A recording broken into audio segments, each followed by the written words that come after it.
Bienvenidos a su canal de la Iglesia Bíblica Bautista Razón para Vivir,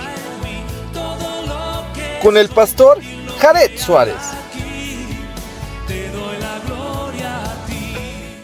Vamos a orar a nuestro Dios. Señor y Padre, gracias porque nos das tu palabra, la cual nos instruye, nos enseña, nos guía y nos ayuda en nuestra vida cotidiana. Y te pedimos, Señor, que al escuchar tu palabra, nosotros estemos dispuestos a obedecerla para honrarte y glorificarte. Señor, ponemos este tiempo delante de ti, guíanos a través de él, y en el nombre de Jesucristo, amén. Amén. Podemos tomar nuestro lugar. Y bueno, este mes es mes donde se celebra la Semana Mayor o la llamada Semana Santa, y de alguna forma, aunque estos textos se leen precisamente el día que se conoce como la entrada triunfal o el Domingo de Ramos, pero de alguna forma nos tocó, y como estamos alternando con Isaías, pues también prepara nuestro corazón para seguir recordando el sacrificio de Cristo. No es algo que tengamos que recordar cada año, sino es algo que debemos recordar a diario. ¿Por qué? Porque eso nos ayuda de alguna manera a meditar en nuestro corazón que por nuestro pecado Cristo murió. Eso nos debería también anticipar para no pecar. Es decir, Dios quiere que vivamos en santidad. Y al ver la cruz de Jesús, lo que Él hizo por nosotros, nos debería llevar a amar ese sacrificio y a no hacerlo vano. Porque algunos dicen, ay, Cristo ya murió por todos mis pecados, los presentes, los pasados y los que han de venir. Sí, es verdad. Pero Cristo quiere que no pequemos, sobre todo deliberadamente, porque hay una advertencia, y Pedro dice, ay del que pisotee la sangre del Señor, es decir, aquel que deliberadamente peca, como dicen, con todas las agraviantes de la ley, con premeditación, alevosía y ventaja. Es decir, Dios quiere que evitemos caer en la tentación. Por eso cuando en el Padre Nuestro dice, líbranos de caer o líbranos de las tentaciones, de alguna manera estamos previniéndonos para no caer. El cristiano evita pecar. Esa es nuestra lucha. Nuestra lucha no es con personas, no es que nos debemos pelear con los demás, sino debemos de alguna manera pelear con nuestro yo.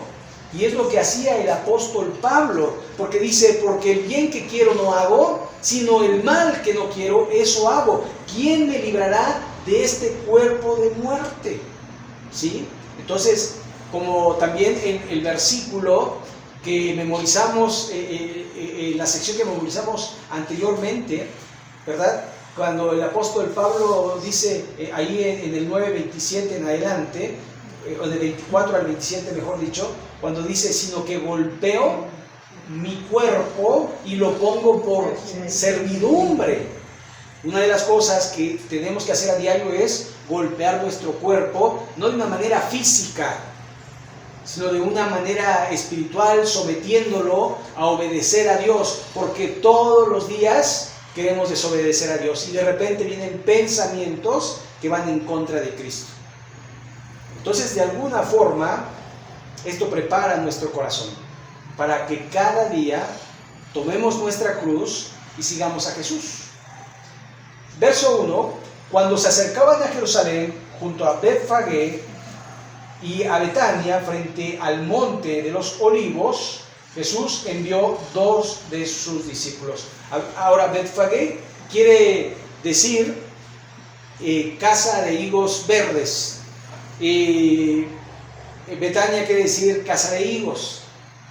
Entonces, y el monte de los olivos, bueno, era un lugar donde había olivos. Y esto, de alguna forma, para hacernos una referencia geográfica o una ubicación geográfica, porque Betania quedaba aproximadamente a 1,5 kilómetros, mientras que Betfagé quedaba a 3 kilómetros. Y Jerusalén, bueno, estaba en pie bajando el monte de los Olivos. Y dice que fue enfrente del monte de los Olivos. Y dice el verso 2, y dijo: id a la aldea que está enfrente de vosotros, y luego que entréis en ella, hallaréis un pollino atado, en el cual ningún hombre ha montado, desatadlo y traedlo. Ahora, esto no es algo que Jesucristo haya hecho premeditadamente, sino, si ustedes recuerdan, venían a Jerusalén. ¿Se acuerdan? Iban subiendo el monte y él iba adelante y ellos le seguían con miedo, porque en otros pasajes nos dice que el Señor se entristeció mucho al ver Jerusalén y dijo: ay, Jerusalén. Hizo una lamentación por Jerusalén, porque dice que matas a los profetas, porque Dios quiso juntarte como la gallina junta a sus polluelos, pero tú rechazaste a Dios. Y él sabía lo que iba a acontecer, y de alguna manera Jesucristo va a cumplir la profecía que ahorita se menciona de Zacarías 9:9, que el Mesías entraría sentado en un hijo de asna. Verso 3 dice: y si alguien os dijere: ¿por qué hacéis esto? Decid: el Señor lo necesita, y que luego lo devolverá. Aquí lo más interesante es que el Señor se estaba previendo todo lo que iba a acontecer. Dice: vayan y van a encontrar un pollino atado, y se cumplió. Y luego, cuando lo estén desatando, les van a preguntar y ustedes digan: el Señor. La palabra para Señor allí es Kurios, y es el que gobierna. Es una palabra griega que de alguna manera define al Señor como deidad, y el que estaba diciendo esto era el mismo Jesucristo. Fueron, verso 4, y hallaron el pollino atado afuera a la puerta en el recodo del camino, y lo desataron. Es muy probable que no solamente se hayan llevado al asnito, sino que también hayan llevado a la madre del asno. Porque una de las cosas que se ven, sobre todo aquellos que hemos tenido oportunidad de estar en el rancho, los potrillos siguen a la madre, ¿no? Las ovejitas y los burros y las mulas y todos los animales siguen a la madre. Entonces, de alguna manera es muy probable que haya sido así, que hayan llevado a la madre para que el pollino fuese con ellos, porque ustedes saben que un asno, hasta hay un dicho, dice: eres necio como, ¿verdad? Entonces, de alguna manera son difíciles de tratar, y cuando un burro se para, no hay quien lo mueva, ni los azotes. Si tenemos un ejemplo en Levítico con Balaam, ¿verdad? Que la burra se había parado y Balaam le azotaba hasta que la burra le habló, ¿verdad? ¿Saben? De alguna manera vemos que hay cosas aquí que no se dicen, pero que de alguna manera uno puede intuir. Y dice que fueron, hallaron el pollino atado afuera a la puerta en el recodo del camino, y lo desataron. Y uno de los que estaban allí les dijeron: ¿qué hacéis desatando el pollino? Ellos entonces le dijeron como Jesús les había mandado, y los dejaron. Y trajeron el pollino a Jesús y echaron sobre él sus mantos, y se sentó sobre él. Y aquí hay un milagro, porque si usted se sienta en un pollino, el pollino va a pegar de brincos y lo va a tirar. Pero ¿quién era el que se iba a sentar? El creador de ese pollino. Así que la creación se sujeta a nuestro Salvador. Así que vemos varios milagros acá. Jesús profetizando, diciendo: vas a ir a la aldea que está enfrente y vas a encontrar así, te van a preguntar, tú diles así y no va a haber ningún problema. Y después se sienta en un animal salvaje, y de alguna manera no pasa lo que cualquiera hubiera esperado, que hubiera pegado de reparos, y hubiera tirado al Señor. No fue así. Aún la creación de alguna manera manifiesta la deidad de Jesús. Verso 8, también muchos tendían sus mantos por el camino y otros cortaban ramas de los árboles y las tendían en el camino, y los que iban delante y los que venían detrás daban voces diciendo: Hosana, bendito el que viene en el nombre del Señor, bendito el reino de nuestro padre David, que viene, Hosana en las alturas. Aquí hay varias cosas. Una de ellas es que en este tiempo se cantaban los salmos del 113 al 118, lo cual se le llama la Jalei, que es la gloria, y que de alguna manera era para que alabase el pueblo a Dios, recordando precisamente la venida del Mesías. Yo no sé si la gente sabía o no que estaba Jesús sentado allí en el pollino, él era el Mesías, pero ellos de alguna manera estaban diciendo algo que era importantísimo. El Mesías tenía que venir del linaje de David, porque a David se le prometió un reino que no tendría fin, y ese reino lo cumpliría nuestro Señor Jesucristo, no en esta época, sino en la venidera, porque el Señor va a reinar, y reina en los corazones de muchos y en el cielo, pero un día va a reinar en la tierra, en la Jerusalén que Dios le prometió a David. Verso 11, y entró Jesús en Jerusalén y en el templo, y habiendo mirado alrededor todas las cosas, como ya anochecía, se fue a Betania con los 12. Aquí en Marcos no se menciona que los fariseos le decían a Jesús: calla a esta gente. Y ahí es cuando Jesús les dice: si yo los callo, las piedras hablarían. Así que Marcos de alguna manera se enfoca en la entrada y en la salida del Señor, sin más.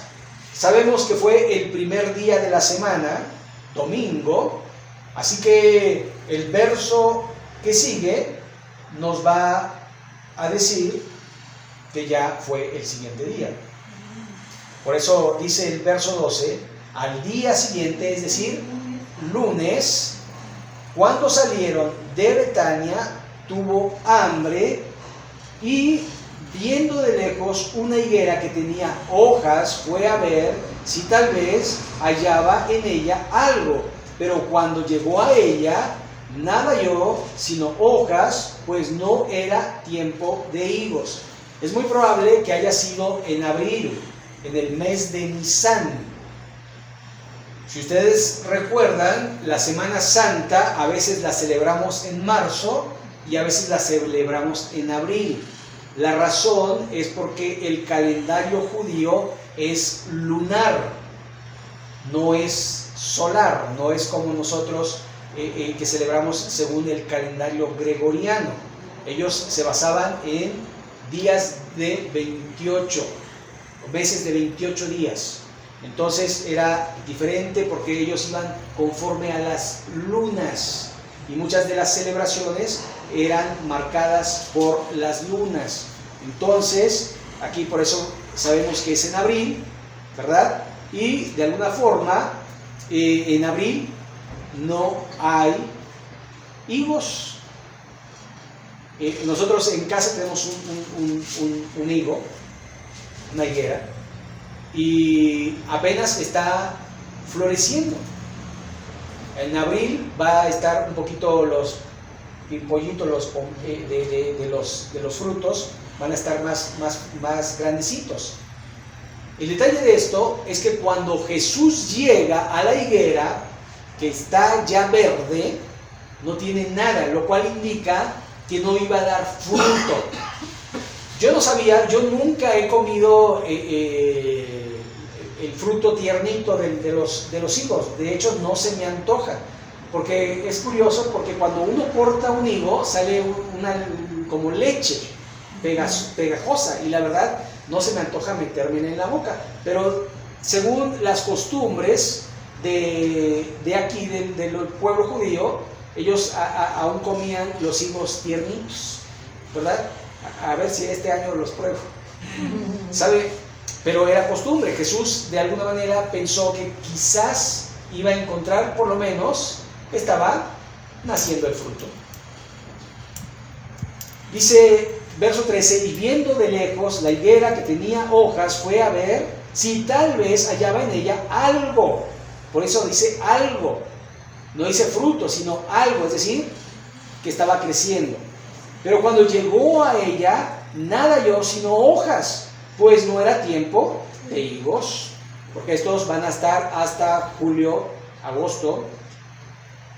Y dice entonces, Jesús dijo a la higuera, nunca jamás coma nadie fruto de ti. Y lo oyeron sus discípulos. Vinieron pues a Jerusalén, y entrando Jesús en el templo, comenzó a echar afuera los que vendían y compraban en el templo, y volcó las mesas de los cambistas y las sillas de los que vendían palomas, y no consentía que nadie atravesase el templo llevando utensilio alguno. Esto es porque en el atrio de los gentiles, los sacerdotes se les había ocurrido poner una casa de cambio y un mercadillo, y lo usaban como lugar de paso. Por eso dice que no permitía que nadie llevara un utensilio. Es decir, en vez de rodear el templo, pues decían, pues cortemos por el templo, está más cerca. Es decir, no estimaban la casa de Dios. Ya se les hacía como cualquier cosa. Se habían acostumbrado que Dios estuviera allí, que recuerden que en Ezequiel nos menciona que la gloria de Dios ya no estaba más en el templo. Y si ustedes recuerdan, ese templo lo reconstruye un pagano. Por eso se le conoce como el templo de Herodes.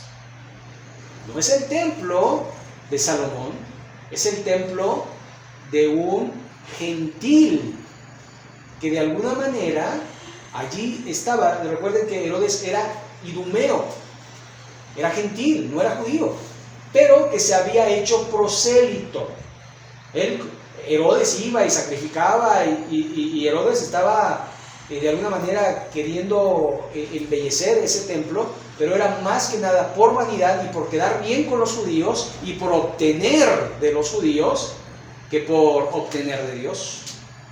Así que vemos que habían hecho este mercadillo y este paso, y dice el verso 17, y les enseñaba diciendo, no está escrito, mi casa será llamada casa de oración para todas las naciones, mas vosotros la habéis hecho cueva de ladrones. Y aquí hay una cosa bien importante, porque cuando Dios llamó a Abraham, le dijo, en ti serán benditas todas las naciones. ¿Y qué hizo Israel? Dijo, para mí todas las bendiciones. Y hasta ahora es así. Israel de alguna manera se encerró en sí mismo y no quiere bendecir a los demás. Y dice aquí que sería casa de oración para todas las naciones, es decir, que Israel tenía que abrirse para que todas las naciones vinieran a adorar y a honrar a Dios allí. Algo que va a suceder en el milenio, porque todas las naciones van a ir y adorar a Jesús, que va a estar sentado allí gobernando en Israel. Así que, de alguna forma, esto es la higuera. No había dado fruto. Israel, de alguna manera, representaba a la higuera. Y en varios pasajes de la Escritura, Israel es figura como una higuera. Verso 18, y lo oyeron los escribas y los principales sacerdotes y buscaban cómo matarle. ¿Sabe? Los que dictaban la ley eran infractores de la ley. Qué curioso, ¿no? No hagan esto, no hagan lo otro, pero ellos en su corazón eran homicidas y querían matar al Señor Jesucristo. ¿Cómo?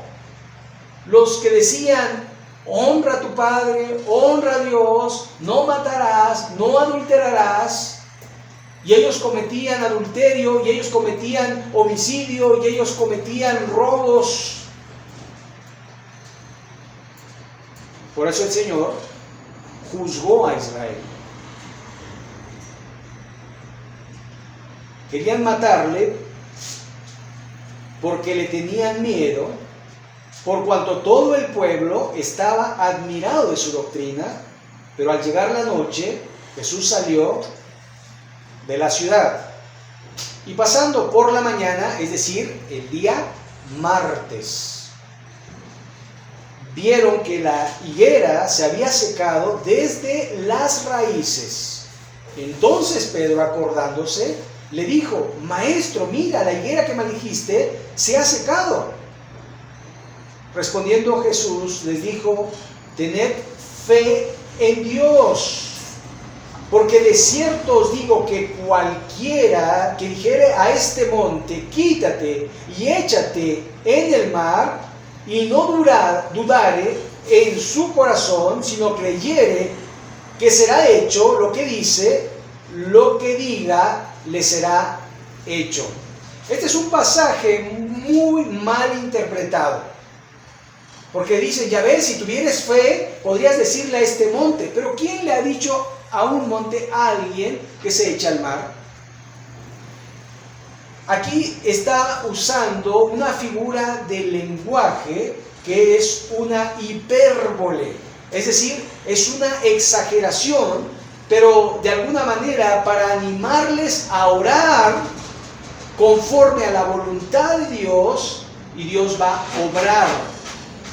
¿Sabe? Dice el apóstol Juan que todo lo que pidieres al Padre, que sea su voluntad, será dado.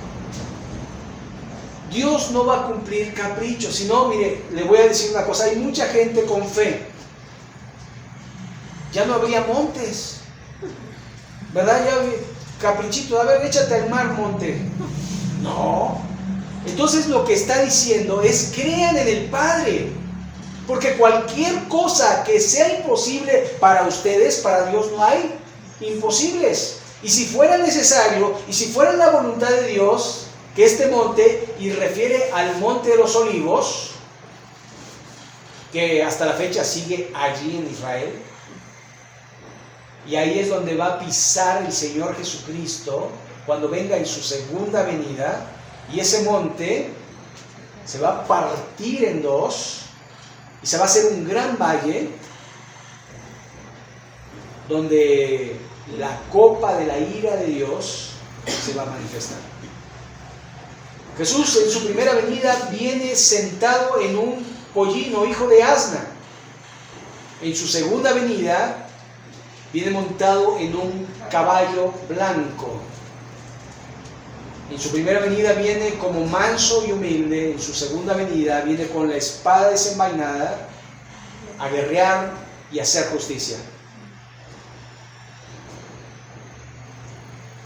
Así que cuando uno pide con fe, no dudando nada, como también nos dice Santiago, pero pidan con fe, no dudando nada, porque el que duda es como la onda del mar que es echada de una parte a otra. No piense quien tal haga recibirá cosa alguna del Señor. La confianza en Dios es que Dios va a ser conforme a su voluntad, no conforme a mi voluntad. Entonces, si yo le pido a Dios que mueva un monte, si es su voluntad, lo va a hacer. Por eso, cuando pedimos Dios sana y no lo hace, es porque su propósito va más allá de lo que yo quiero. Y eso es lo que Dios quiere que entendamos. Porque nosotros no ordenamos a Dios. Nosotros no decretamos contra Dios. Señor, tú dijiste, ahora me cumples. No es así. Pero hágase tu voluntad. El mismo Hijo de Dios Decía, si quieres, pero que no se haga mi voluntad. Así que nuestra oración es, Señor, si quieres sanar, si quieres proteger, si quieres proveer, si quieres hacer esto o aquello, si quieres, tú conoces mi necesidad, pero haz conforme a tu voluntad. Por eso en cada circunstancia que vivamos tenemos que aprender, porque Dios tiene un propósito. No de en vano enfermamos, no de en vano tenemos circunstancias difíciles. Dios trata con nosotros en esas circunstancias. Pero recuerde, prueba reprobada es prueba repetida. Así que necesitamos de alguna forma estar aprendiendo de lo que estamos viviendo. Y si quieres, Señor, sácame de este problema. Si quieres, Señor, haz esto. Si quieres, Señor, salva. Si quieres, Señor, pero que se haga tu voluntad. Y cuando tú te depositas completamente en Dios, Dios va a hacer en su tiempo y en su momento. Dice el verso 24, por tanto os digo que todo lo que pidiereis orando, creed que lo recibiréis y os vendrá. Y cuando estéis orando, requisito, perdonad. Si tenéis algo contra alguno, para que también vuestro Padre que está en los cielos perdone a vosotros vuestras ofensas. Y entonces tú estás orando, ¿verdad? Allí pidiéndole, Señor, que este monte se eche al mar, pero te acuerdas que tienes algo contra alguien. Te acuerdas que hay rencor en tu corazón contra alguien. Te acuerdas que alguien te hizo algo, porque el Espíritu Santo te lo hace recordar en la oración. Y entonces allí es cuando dice, Señor, lo perdono y perdóname por tener este sentimiento contra esta persona. Porque si tú no perdonas, verso 26, porque si vosotros no perdonáis, ¿qué dice? Tampoco vuestro Padre que está en los cielos os perdonará vuestras ofensas. Así que lo primero que tenemos que hacer es perdonar, para que Él nos perdone, para que nuestra oración llegue al trono de la gracia. Si nosotros no hemos perdonado y tenemos rencor contra alguien, nuestra oración no llega al cielo. Y a veces uno se pregunta, ¿por qué Dios no me responde? Porque primero tienes que perdonar. Señor, lo perdono.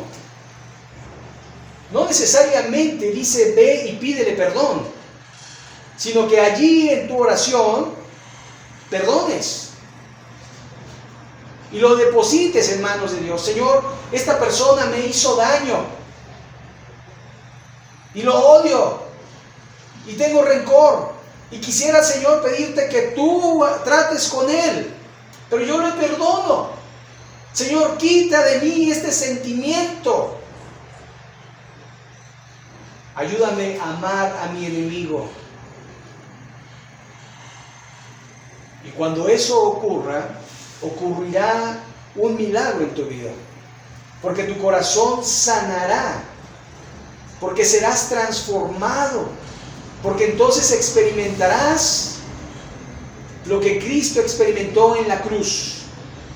Cuando dijo, Padre, perdónalos porque no saben lo que hacen. Si nosotros somos seguidores de Jesús, es porque imitamos lo que Él hizo. No es seguidores de boca, no es seguidores como profeso ser cristiano, pero no vivo como cristiano. El cristiano tiene que vivir como cristiano y empieza en tu tiempo de oración, en tu tiempo a solas con Dios. No es cuando la gente te ve. Cuando la gente nos ve, cierto o no, todos nos portamos bien. No decimos malas palabras, somos educados, servimos. Pero cuando nadie nos ve, ese es nuestro verdadero yo. lo que pensamos cuando estamos solos. Ay, este hermanito, ¿cómo me cae gordo? ¿Sabe? No estamos siendo honestos y Dios quiere que seamos honestos. Por lo tanto, perdonemos a los que nos ofenden. Perdonemos a los que nos hacen daño. Perdonemos a nuestro enemigo. Perdonemos para que experimentemos el perdón de Dios. Verso 27. Volvieron entonces a Jerusalén y andando por el templo, vinieron a él los principales sacerdotes, los escribas y los ancianos, y le dijeron: ¿con qué autoridad haces estas cosas? ¿Y quién te dio autoridad para hacer estas cosas? Es una pregunta que ellos sabían la respuesta.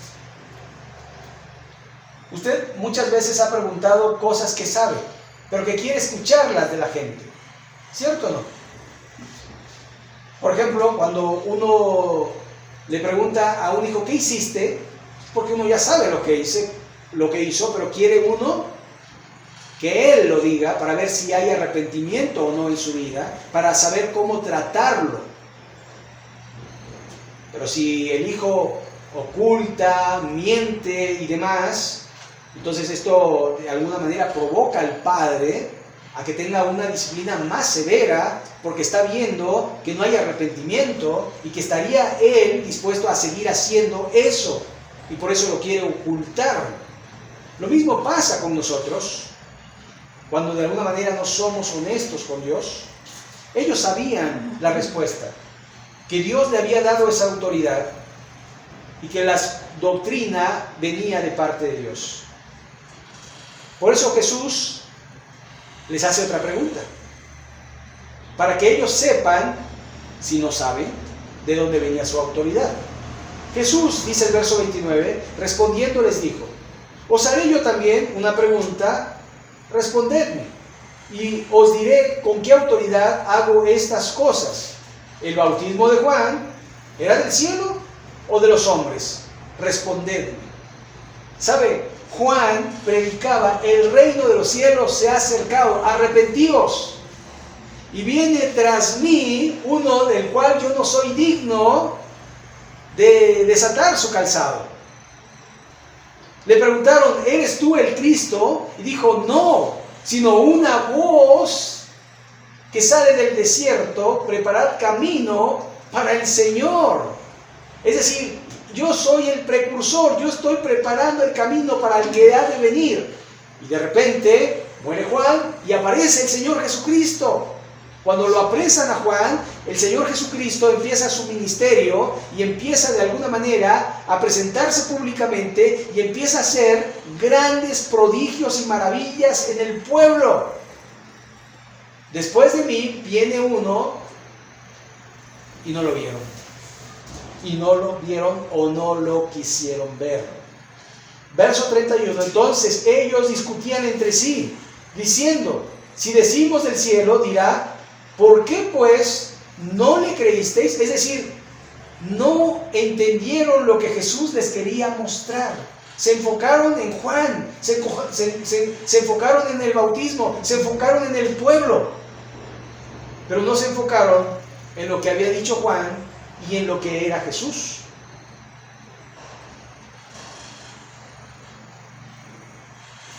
Entonces ellos discutían entre sí diciendo: si decimos del cielo, dirá: ¿por qué no le creísteis? Y si decimos de los hombres, pero temían al pueblo, pues todos tenían a Juan como verdadero profeta. Así que respondiendo, dijeron a Jesús: no sabemos. Entonces Jesús respondiendo, Jesús les dijo: tampoco yo os digo con qué autoridad hago estas cosas. Pero esta respuesta es como diciendo: ustedes ya saben la respuesta. Ustedes ya saben que yo soy el Mesías. Y no quieren creer porque no les conviene. ¿Sabe? Por eso después va a mencionar varias parábolas Y una de las parábolas es esa viña alquilada. La viña que el Señor les dio para que ellos la administraran un tiempo. Ellos, los sacerdotes, los escribas, los principales, habían obtenido ganancia y habían obtenido posición por estar allí. ¿Sabe que en el Antiguo Testamento los sacerdotes eran pobres? Ellos no tenían propiedades. Ellos vivían de las ofrendas del pueblo, como debe de ser en nuestros tiempos. Pero ¿qué había pasado? Habían hecho de la casa de Dios un mercado donde ellos obtenían ganancias. Por eso es que tenían las ropas que tenían, vestían, qué bárbaro. Tenían unos flecos en su ropa, pero casi para que cuando el viento soplara les hiciera las alas, ¿verdad? Casi para volar. Y tenían oro y tenían alhajas y tenían lo que vemos en la religión tradicional. Así que, de alguna manera, no querían dejar su estatus, su posición, no querían dejar su ganancia y por eso no querían creer en Jesús. Porque sabían entonces que Jesús pondría orden, porque si algo que sabemos nosotros es nuestro propio pecado, nadie más lo puede saber, solo Dios y yo. Y ellos sabían que su pecado era la codicia, la avaricia, la ganancia deshonesta. Por eso tampoco yo os digo con qué autoridad hago estas cosas, es decir, seguimos dejando el curso pasar para que pase lo que tiene que pasar, porque es necesario que el Hijo del Hombre padezca para salvar a muchos.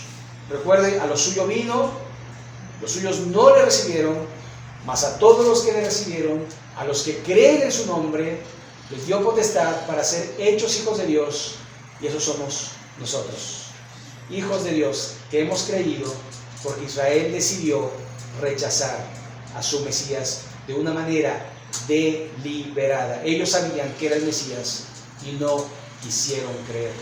Gracias a Dios, porque nosotros podemos creer y podemos vivir la vida cristiana. ¿Sabe para qué? Para no hacer lo que ellos hicieron, para hacer luz a las naciones, para llevar el mensaje de Jesús a todo aquel que requiera, que demande razón de la esperanza que hay en nosotros. Nosotros debemos ir y hablarles a otros de Cristo, para que otros crean, para que otros sean salvos. No se trata de llenar la iglesia, no se trata de crecimiento, se trata de ganar almas para Cristo. Ganar almas para Cristo.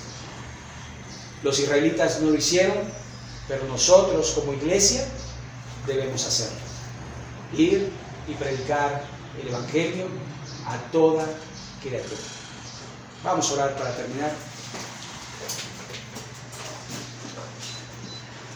Señor y Padre nuestro, gracias te damos porque eres bueno.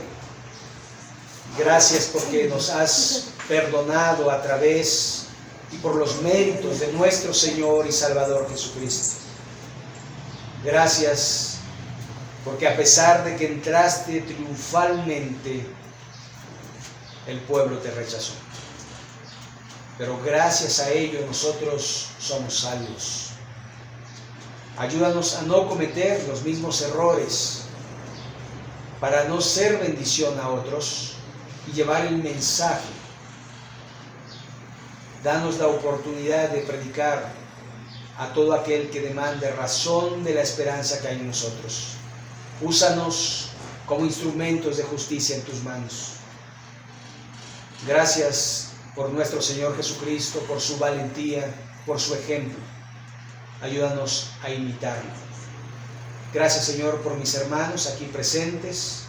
Gracias porque escuchan tu palabra y te pido, Señor, que tu palabra, que nunca vuelve vacía, dé fruto en nuestra vida para la gloria y la honra tuya. Señor, provea nuestras necesidades. Ayúdanos a hacer tu voluntad. Y en el nombre de Jesús. Amén.